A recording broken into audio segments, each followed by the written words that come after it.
வெடிக்குது கடலை நரை வந்த பிறகே புரியுது உலகை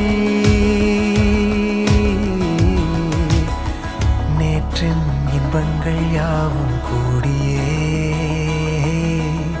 இன்றை இப்போதை அர்த்தமாக்குதே